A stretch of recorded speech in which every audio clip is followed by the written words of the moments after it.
Good morning. I'm gonna put my glasses on. So today we are going to talk through the 7-page document that is our purchase agreement, because that has been a common question.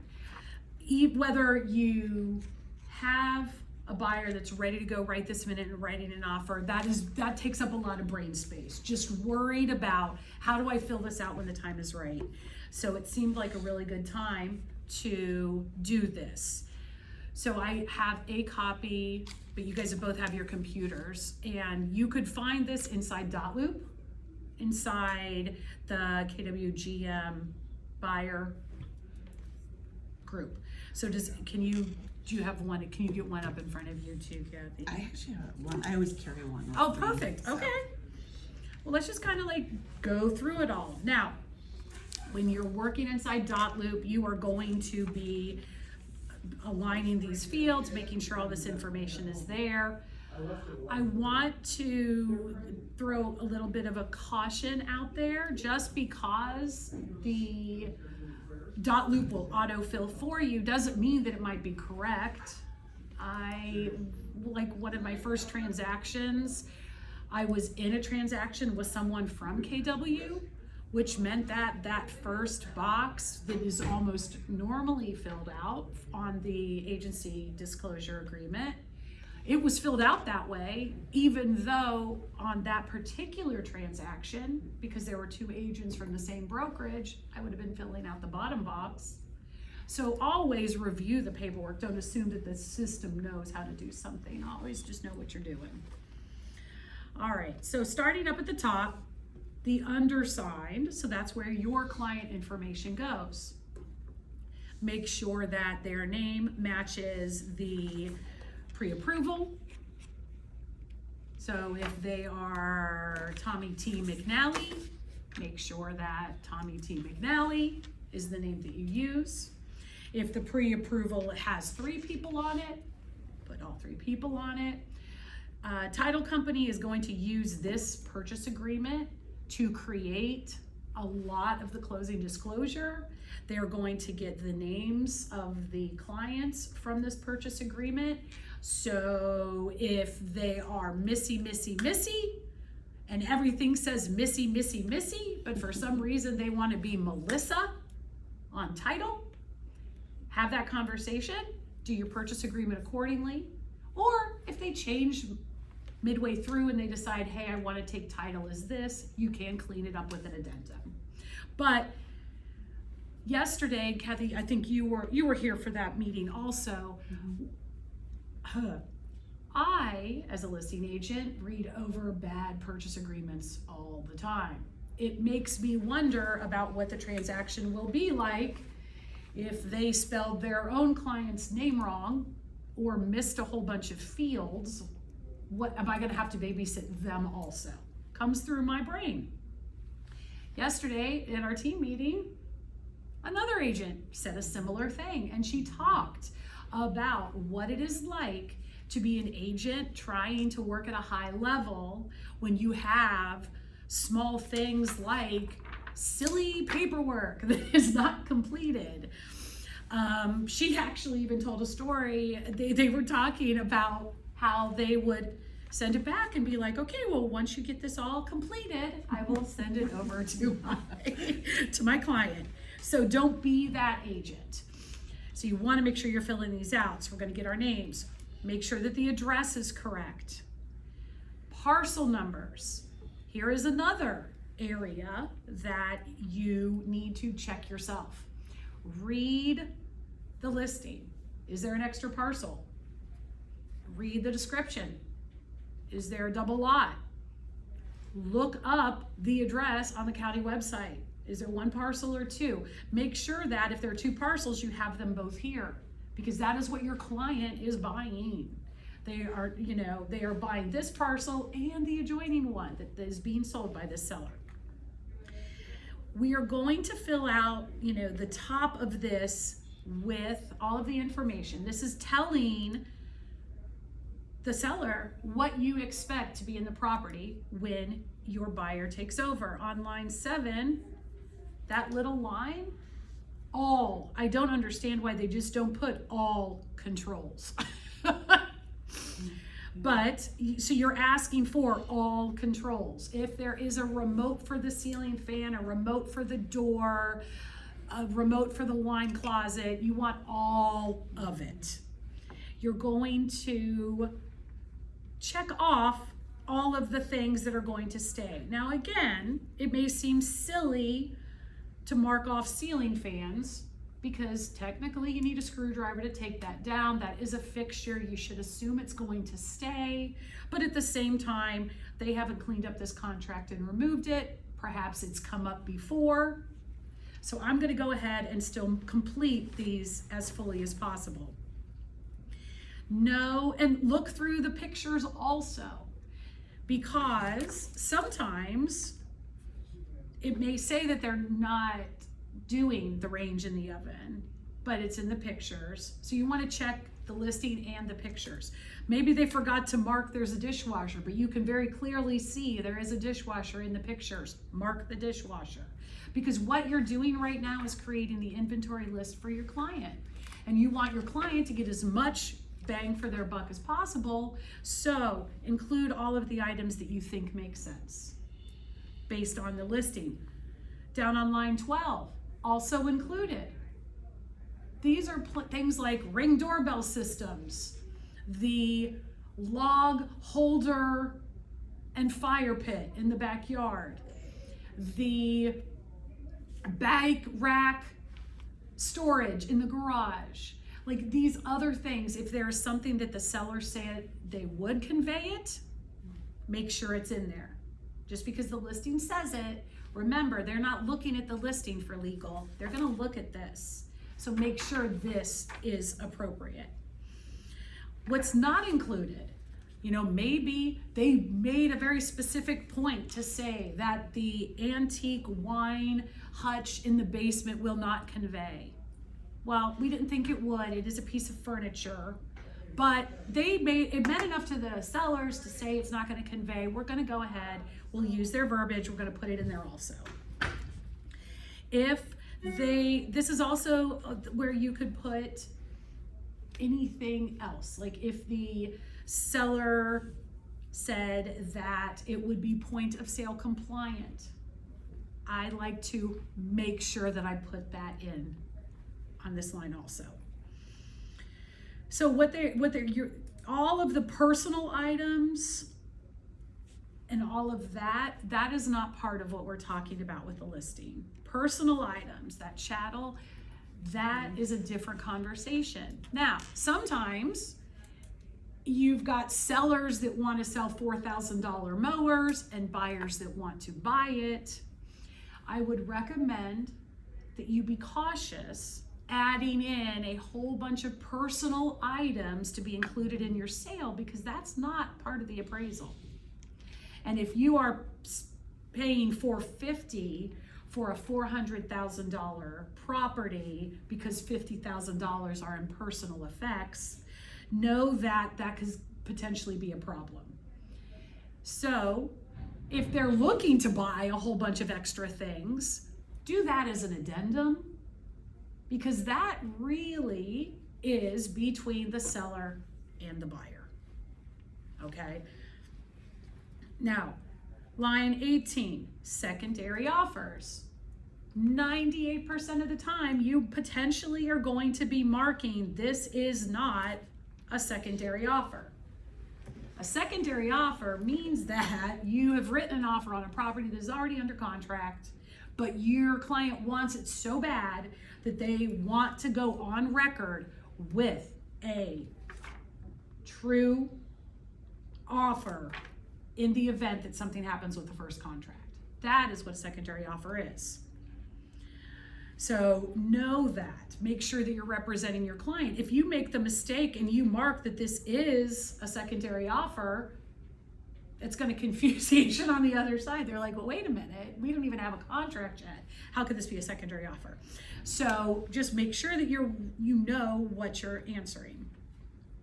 Line 23. What is your client's offer price? Have a conversation with them about that. Provide them comps, provide them information, share your knowledge as the market research specialist in your area. Also, talk to them about that number. When you're having this conversation, like how set are they on this number and where did they come from? I personally have what I call the pain, the pain threshold with a client, because I worked through post-COVID real estate where like people would say, oh my gosh, they only beat me by 2,000. I would have paid the extra, I would have gone 2,000 more. Well, why didn't we do that? So now I make sure, I don't ever want a client to say to me, I would have gone 500 more. I wish I would have known. I have that conversation. And it sounds a little something like, if someone were to beat you by $1,000, which in today's current mortgage conversation, every $1,000 is about $5 or $6 on a mortgage. At what point would you be 100% okay for going to another person? If you're telling me that your offer is $250 and someone gets it for $251, are you still okay with your $250 offer? Because you can't change it after the fact. And the buyers say that, they will. They'll be like, oh, why did they come back to me? Well, there were multiple offers and the seller chose to go with the highest and best of what they had in hand, no conversation. So you don't always get a conversation opportunity again. So you have to be that person that makes sure that your client 100% stands behind whatever number you're putting on line 23. Do you only do that if you think their offer is low, or do you do that always? Like, let's say they came in at like a surprisingly higher number than you thought. Would you still have that conversation with them? I would have that conversation with them because it's part of how I interact with everyone. It's just kind of like part of my policies and procedures of working with me. Okay. So I do have that conversation and I let them know that. I'm not telling you that I think that your offer is too high, too low, or otherwise. I know how much you love the property and it's obvious by this price. I always have a conversation with my clients. I just want to make sure that your heart fell in love with that house. Does your heart stand behind that offer? Your heart is what makes you act. Your head is what makes you stop and think. So if we get this contract, are you ready to carry this across the finish line? So I would still have that conversation, regardless, so that you know that you've done your best to have that conversation with them. And also knowing how they feel about that number. Because sometimes people are like, 265?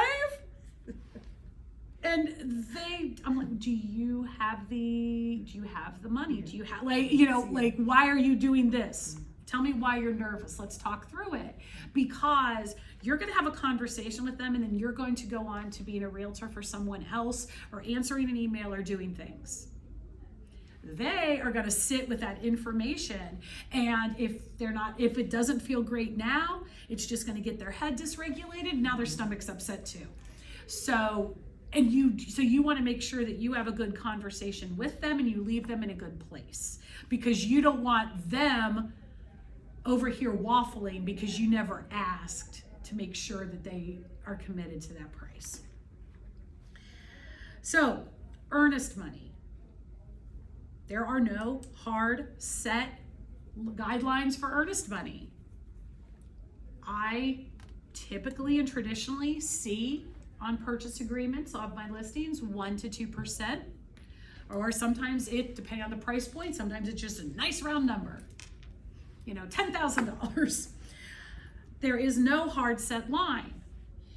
When I talk with my buyers, I remind them that I spend a large portion of my time talking to sellers. And that is, again, my value to my client. you know what? There's no hard set line or requirement.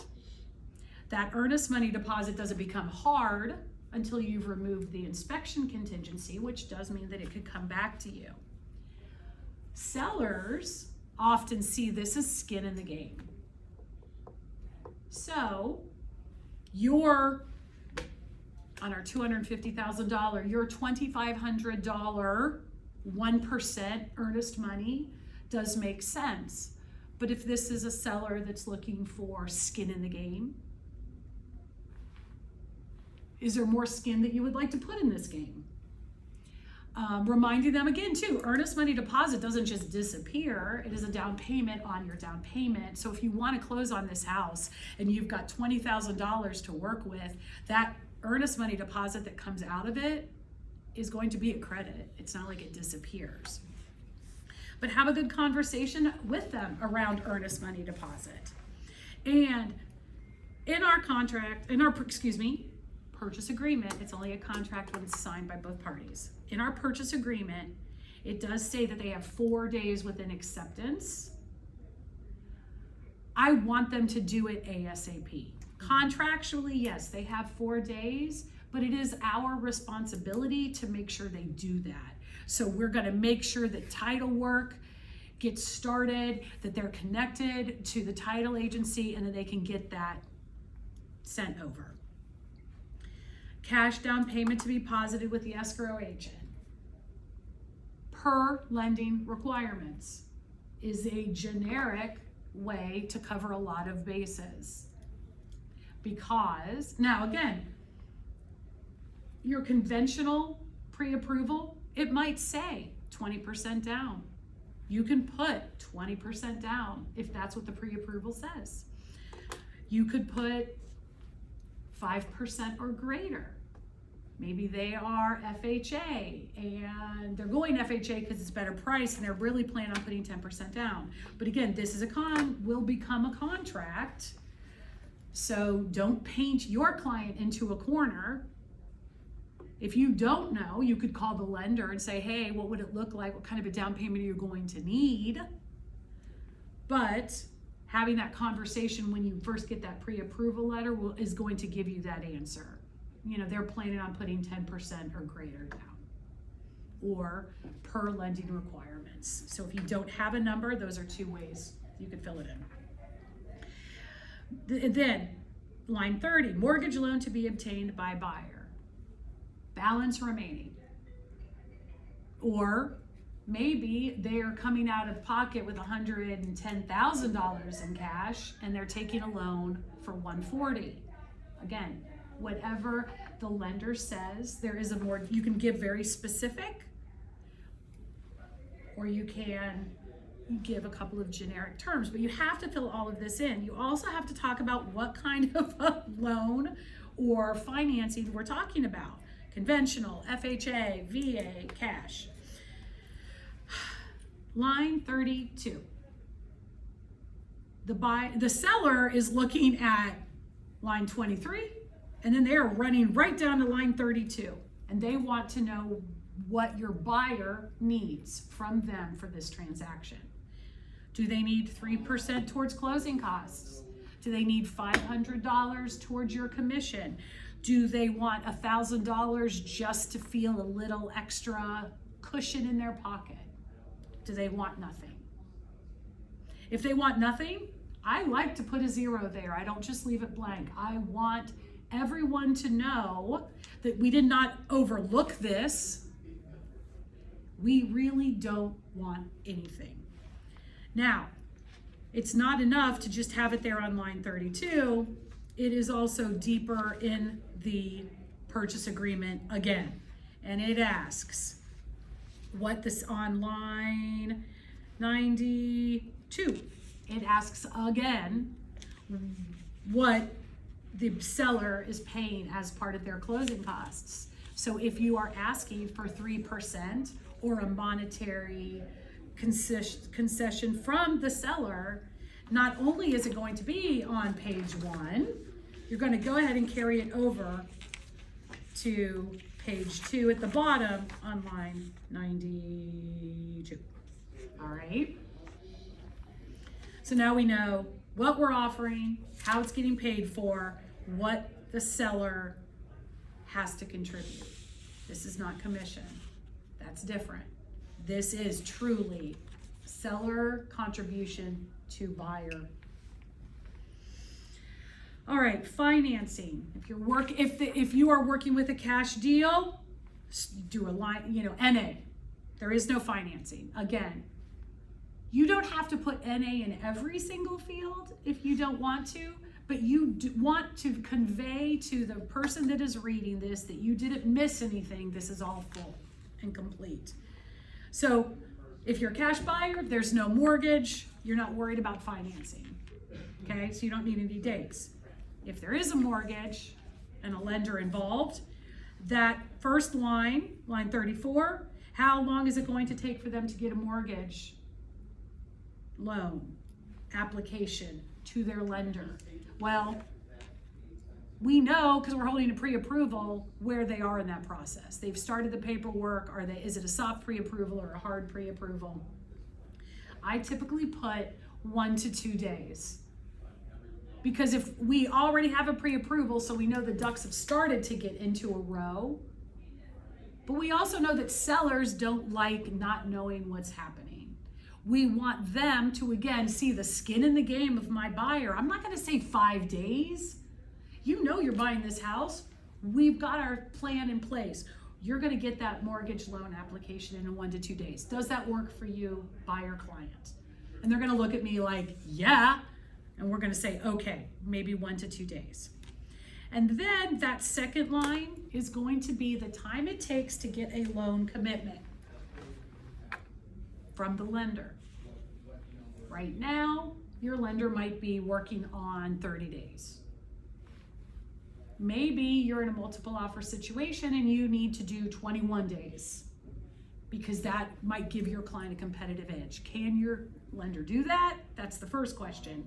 Because again, this is a contract. So if you say the lender can do this in 15 days, better have had a conversation with the lender because you've just committed them to 15 days, which might be really hard. So that second number is going to be a date, like I said, usually about a month, but talk to your lender, ask them how much time do you need for this one. Your buyers are going to be initialing the bottom of every single one of these pages, and they will sign, but initial every single one. So when you're setting this up, make sure that you've got initials in the bottom. All right, the next set of dates on the top of page 2, again, the property address is across the top. We are now talking about closing. We know that we've got 30 days for a loan commitment. So this is talking about how long will it take for all the documents, all the funds, everything to do it, to be with title. So if we said Monday the 1st for lending, as early as Tuesday the 2nd could be a date to expect that funds and paperwork and everything is in place. So I typically do on the first date and then add a day or 2. Now keep in mind, weekends do not count in this timeline because the lender and the title company might not be in office. So if we said October 1st for lending commitment, maybe we say October 2nd for all of the funding, all the documents to be there. Now you've got 2 more dates on line 48 and 51. And I do those 2 dates the same because, most of the time I do them the same because traditionally that's what's going to happen. They're gonna sign, they're gonna deposit their funds. Title company is going to send everything over to the county. County is going to transfer it and your client is going to get possession. So usually possession is going to follow the timing of the recording. So you can usually use the same date for both of those. Now, the seller just let you know that they need a week. So if that is something that your client is okay with, and they're going to close and not take possession for a week, that is where you're going to put this in here. So yes, I typically assume that we will get filed, funded, transfer possession, and my clients will have the keys. But sometimes the seller needs a couple of days to get out into their new place, or the moving truck got changed or something like that. So if there's any change, this is where you put it in there. If when you called to say, hey agent, I'm submitting an offer on your property, what does the seller need? Oh, the seller would like the weekend. Well, I'm going to get my numbers so that we're filing, funded, and all of that for Friday. So they've got the weekend. I want possession Sunday night at 5 p.m. Is that doable? No, it's got to be later than that. It'll have to be Monday morning. Okay, Monday morning, 9 a.m.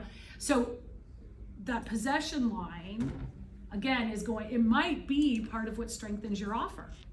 So make sure that if you don't want, just make sure that you're writing the offer that makes sense for your client and for the seller. So talk about possession before. All right, now, every client has the right to a walkthrough. And we are going to fill in line 54. How many days prior to title transfer will they be doing their walkthrough?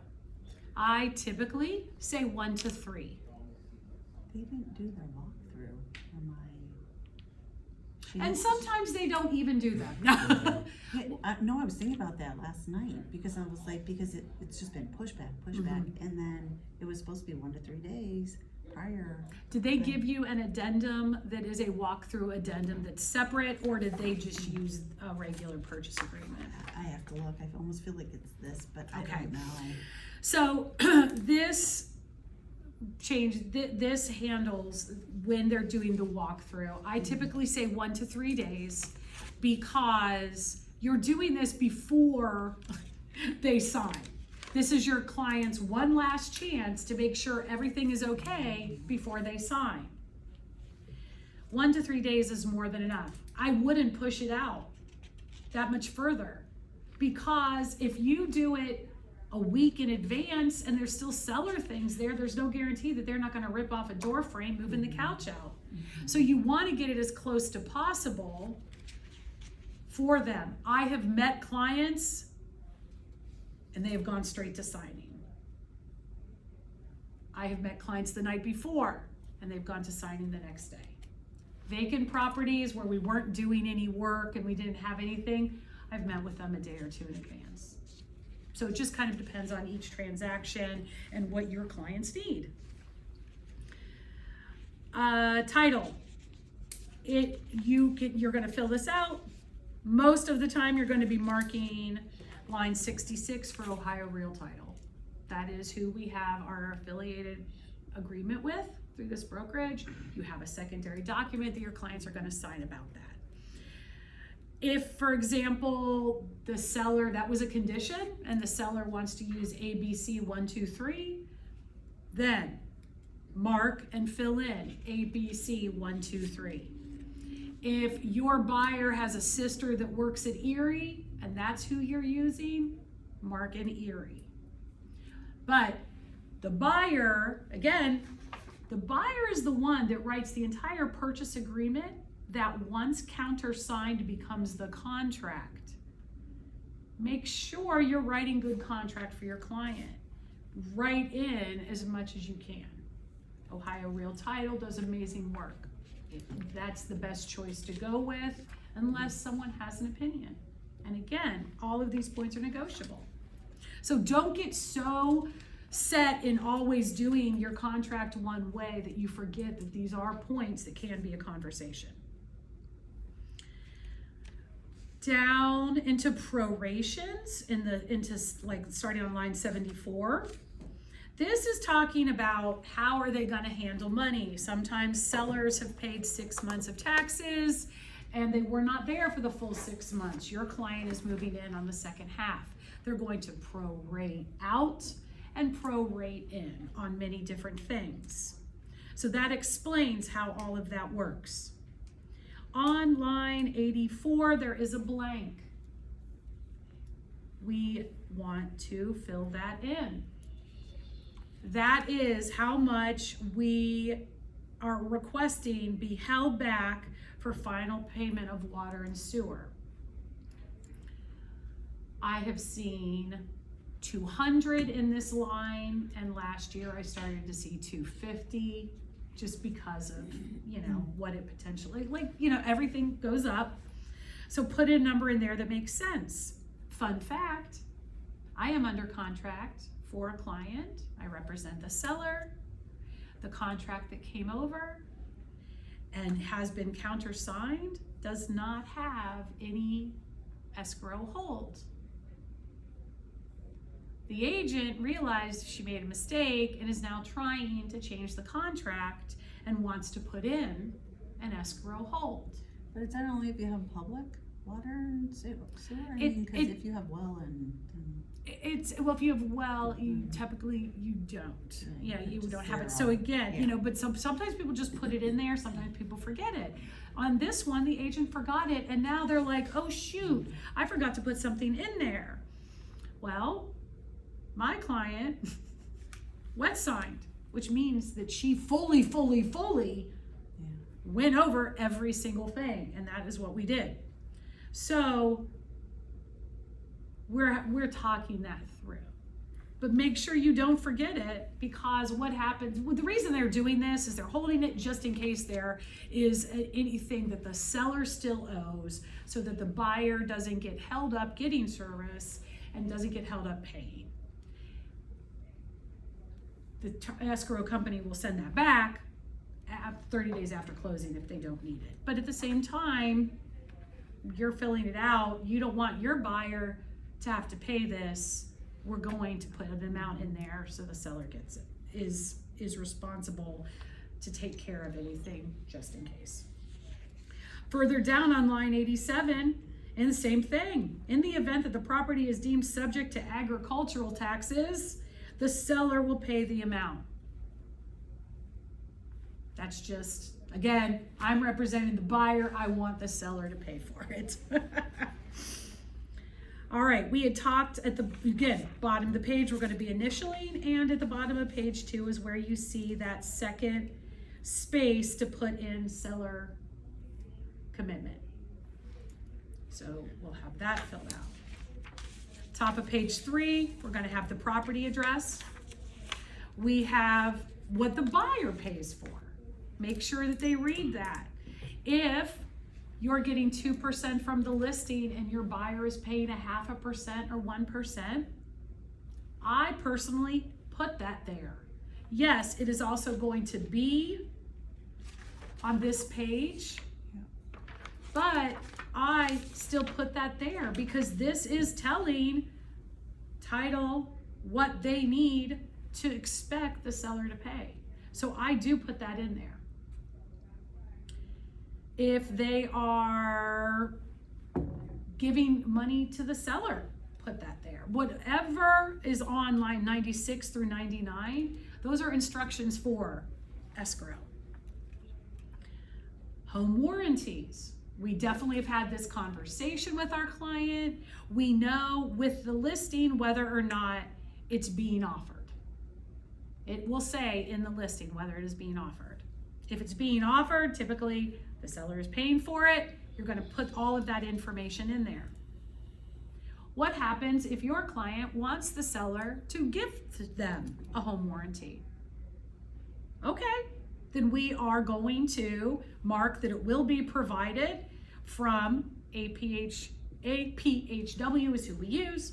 $4.99 is the typical buyer price. So we're going to put that in and send over that request.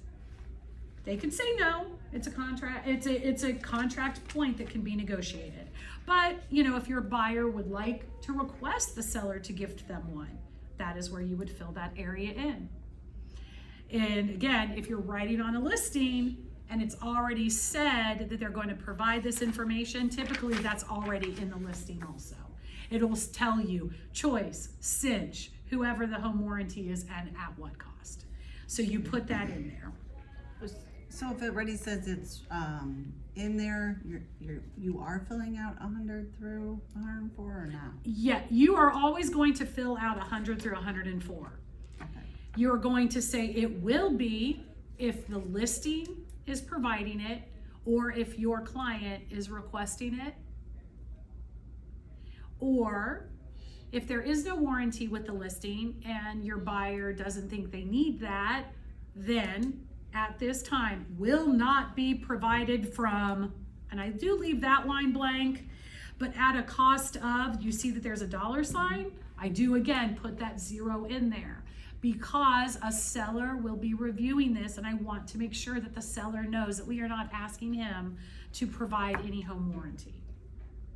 Now, fun fact, if through negotiations or conversation you end up deciding to add a home warranty, remember that the contract is what title uses.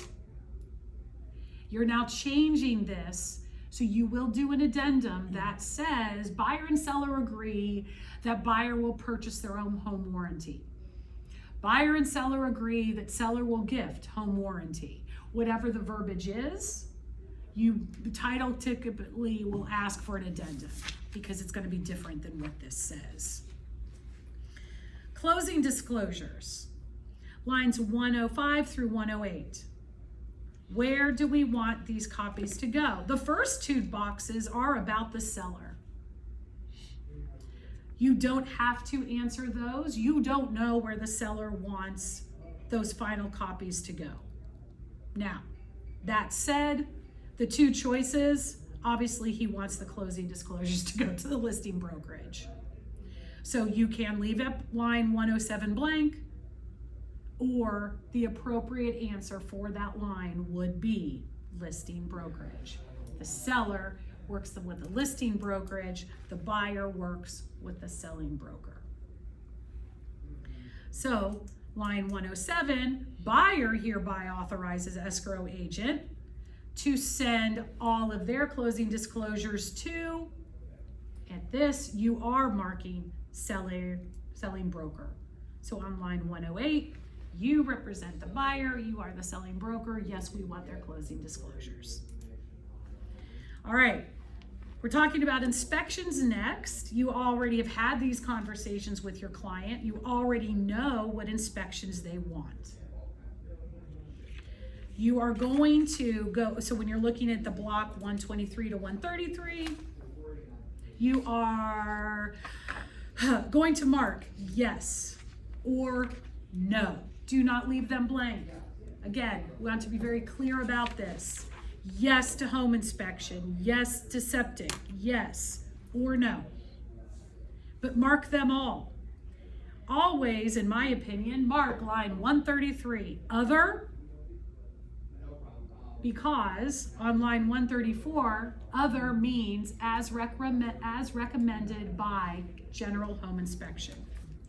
What that means is we're going to do this general home inspection, but if they say it looks like there is termite damage, I need to be able to also now double check and talk to a WDI specialist. That would be other as recommended by my general home inspection. So it's either a yes or a no on the choice column. In the inspection column, you're going to tell them how many days. How long is it going to take for you to do these home inspections? For the other line, I typically add 1 day because I do quick home inspections, and if the other comes up, we might need an extra day because we may have to track somebody down, do more research, something like that. 133, you put 1? Is that what you said? 133, I do 1 extra day. So say, for example, I'm doing home inspections within 5 days. On line 133 for other, I will put 6 days, just in case.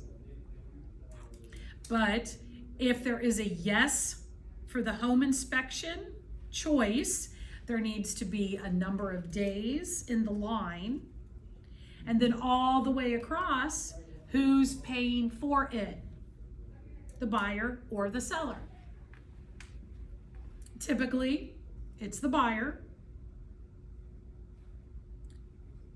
I asked a seller to pay for a radon test because we were having a back and forth about it. And so I asked them to pay for it. And I negotiated and got it. So again, just because for the first time ever, I asked for a seller to pay for an inspection, I think about it every single time, because you don't want to get an autopilot. There are some things you're always going to mark. We always want that seller to pay for any agricultural taxes.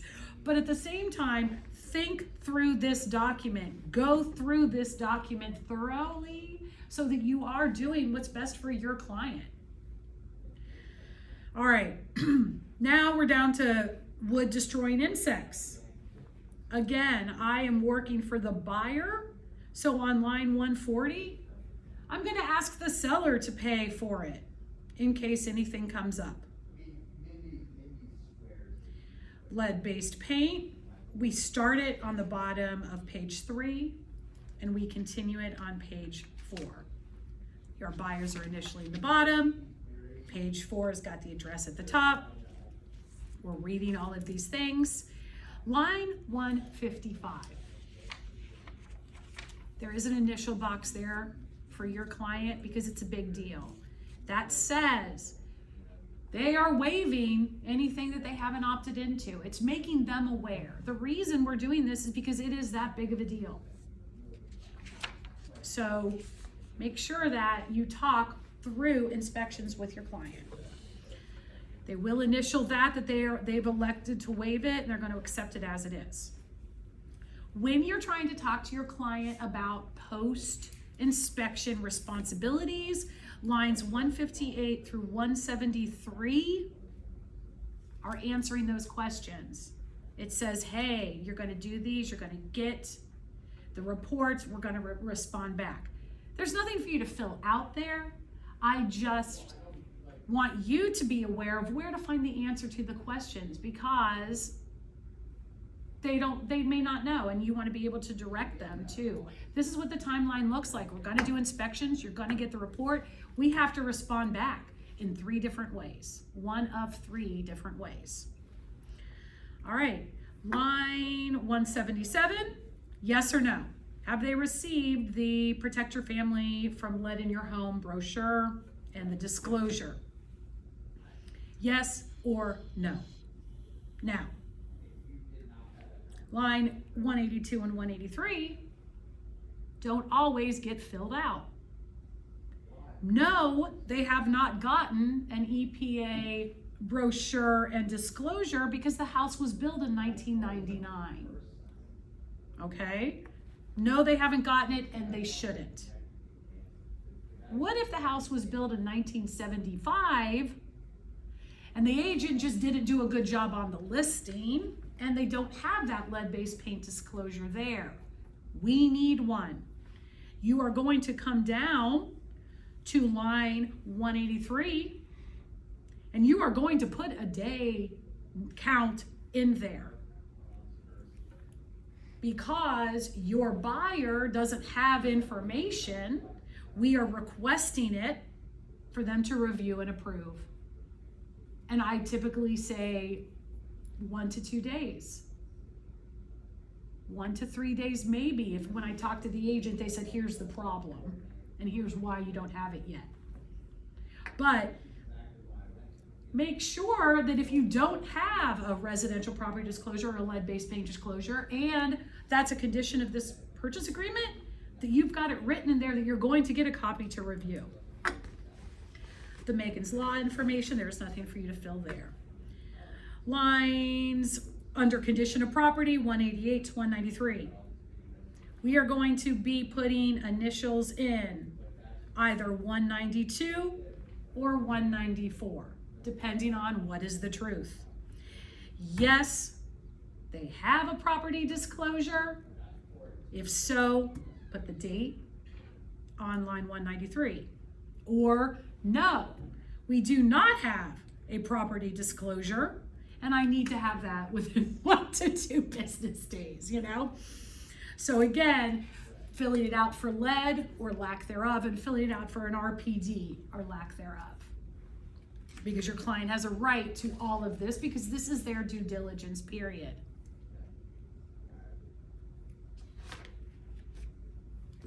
Top of page 5, property address.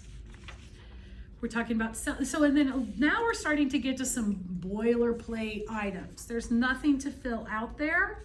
That doesn't mean you don't read it, you don't know what's going on about it, but that information is there.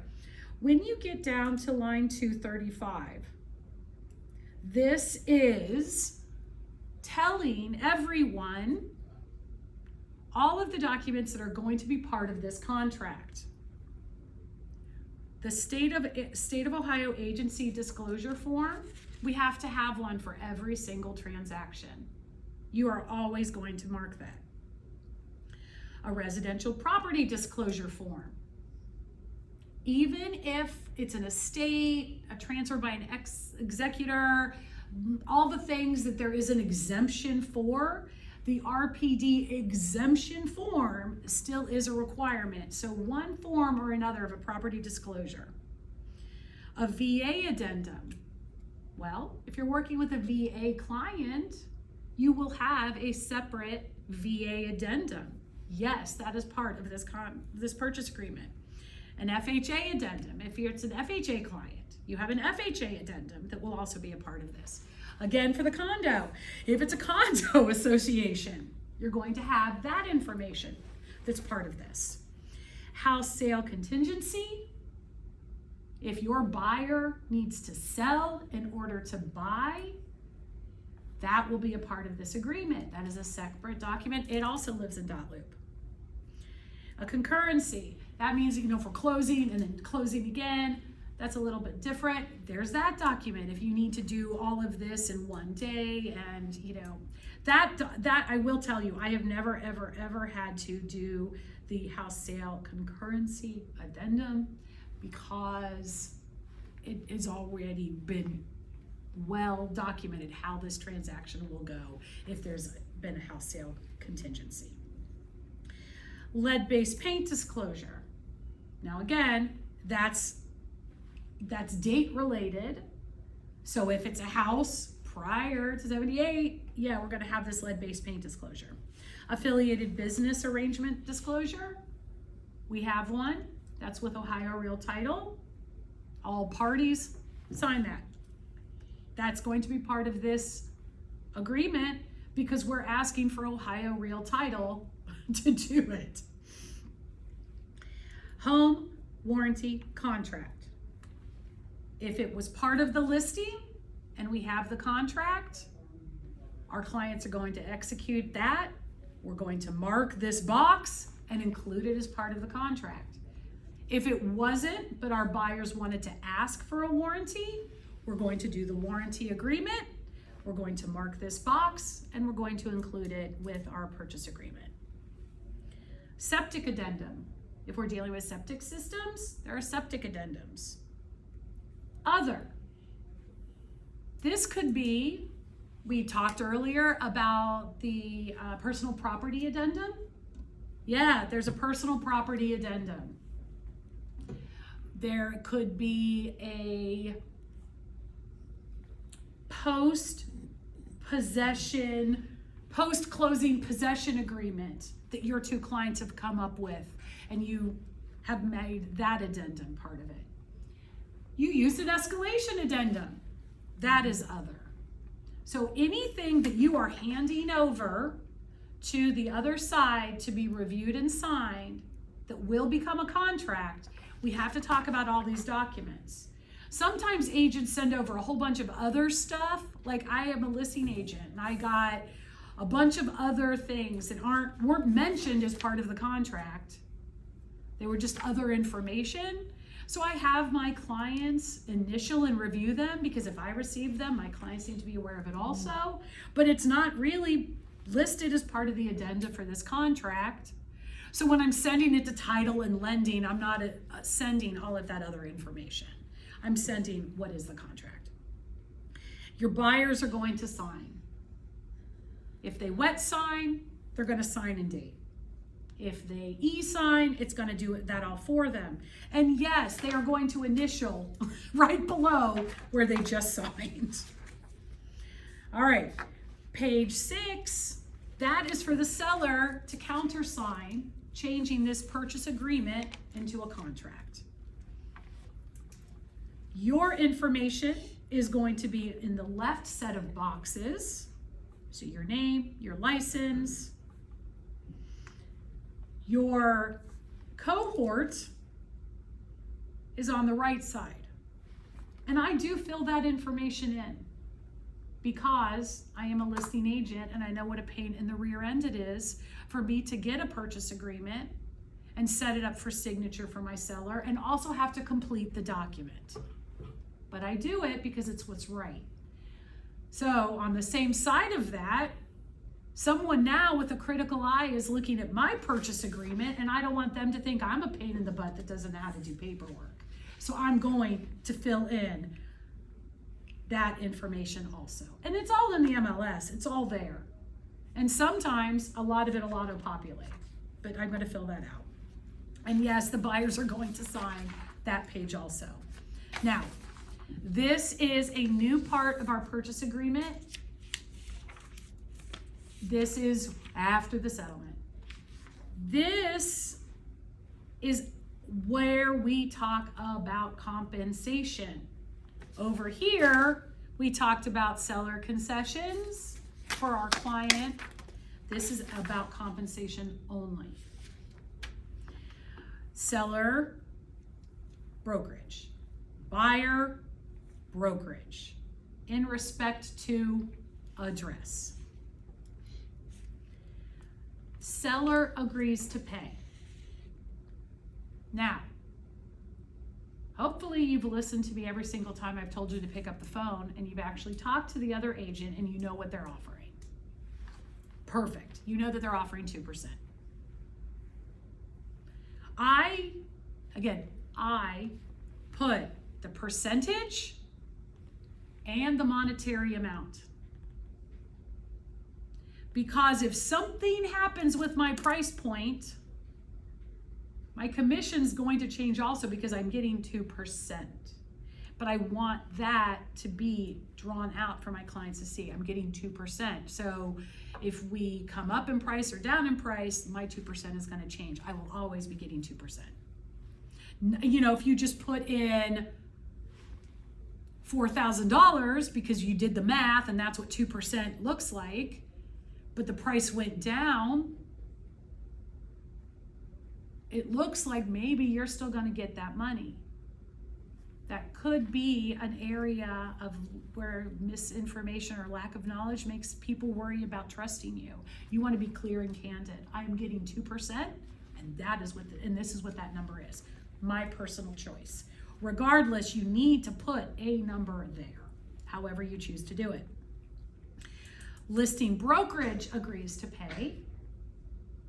I up to this point have never had to put anything on that line because the listing brokerage doesn't have an agreement with the listing agent and seller about that. I've never come across it where I've seen it, but know that it might. There might be a line somewhere that says listing brokerage to pay $1,500 finder's fee. That's where you would put that if it was there. Buyer agrees to pay.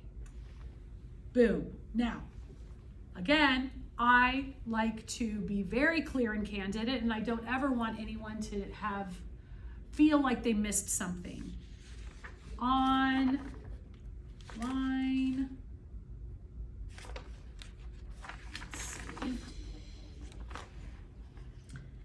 on line 98, it says what the transaction fee is. So I put that again on line 14 for the compensation agreement. This says 249, I put 249. Now, we also talked about what happens if your buyer is paying a little bit extra. I put that line there also. If they are responsible for 1%, I put 1%, and again, what that amount is gonna be. So transaction fee plus anything compensation equals this full amount. Because here's the fun fact, you're doing all of this, but once you negotiate, these numbers potentially could change. If you have to come up or come down in price, all of this is going to have to be reworked. Line 15 is adding up lines 12, 13, and 14. That is the total amount of commission that this brokerage is going to receive for this transaction. The buyer is going to sign it, put their name below. This is going to go over with all of the other addenda to be reviewed, and it will come back signed. On the bottom of this is a line for you to sign. I always sign it, and then I always go over line 38 and make sure that that is assigned to the agent on the other side so that they sign it also. Because this is a different piece of paperwork than maybe their brokerage has. So we want to make sure that everybody's signing everything. So that is a purchase agreement. All right. That's just one part of it. We can break down the rest of it, but I know that there were a lot of people who were really intimidated by all the pages that this was and all these lines and not knowing what to put where. So I hope that this was helpful.